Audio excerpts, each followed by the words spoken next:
Blogger, well, blog is the four-letter word for a lot of people in old-school journalism, but it certainly is a part of what we do now. It's a part of the business. There's a particular blogger in the Dodgers press box who's really made a name for himself. Yeah, indeed. Eric Stephen is really the rags to riches story of the blogging community.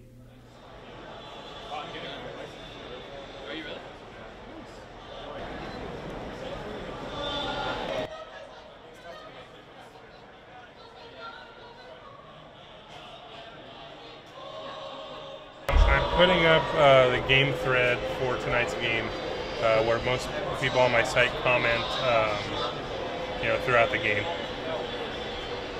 What are the kind of things they say? It's general reaction to the game. We'll have, just basically people at home at their computers or even on their phones, because you can access it mobily. They're just commenting about the game and general things like that. You just set that up on your computer? Yeah. I put the lineups in there, and then this is just a sort of a post. The real stuff kind of comes in the comments for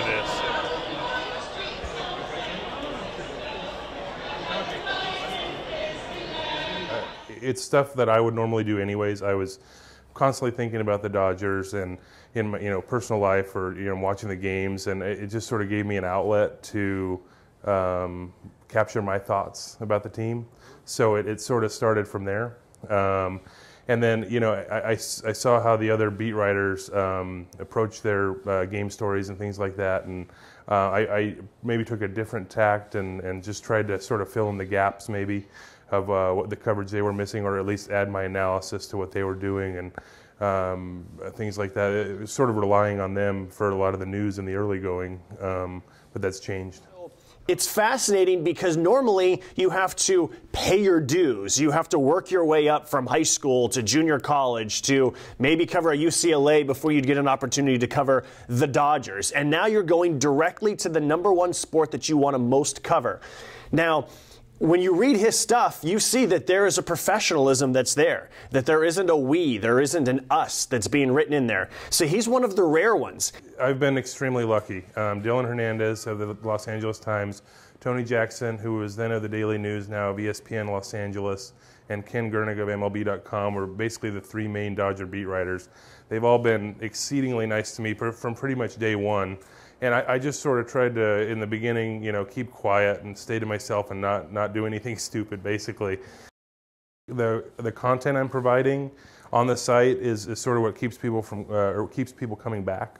I'm still, writing about the team, and I'm focusing on the team. I'm not taking a negative slant one way or the other, or I'm just, sort of presenting things as they happen and presenting the news, offering analysis, as needed. But I think what keeps them coming is just the sort of the volume of content on the site, and hopefully, I'd like to think the quality of the work too. Yeah.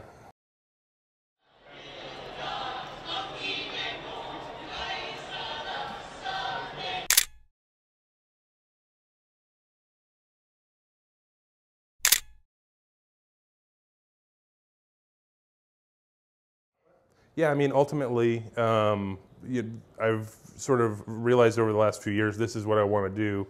I had a day job before this, and I was doing this on the side. This year I've sort of jumped in with both feet. I quit my day job. I'm doing this full-time. I went to spring training for 6 weeks. I think ultimately what I'd like to do is be able to support myself full-time doing this, and I would definitely jump at the chance to to do whatever, if it involves sports writing or baseball writing. It's definitely something I want to do. The rare ones. And I think it's going to continue to be a case-by-case study, but you have a lot of people who are basically taking their love, their passion, their knowledge, and they're disseminating it to the fans, because if you're a fan, you don't really care. Most of the time, you want to be told good things about your team. You don't necessarily always want to hear the dirt about your team. So it's an interesting dynamic of how far his website reaches compared to how far other newspapers or websites might reach. Well, I have mixed feelings about Eric. Personally, I like him, I respect him, and he's earned to be here. But to me, and at the end of the day, he's a fan. And fans don't belong in the press box under any circumstance. I mean, I definitely respect that point of view. I get that. But I think, you know, there's also a level of professionalism, and if you meet that, I think that sort of overrules that or outweighs that. So you've heard it before. You don't take it personally? No, not at all.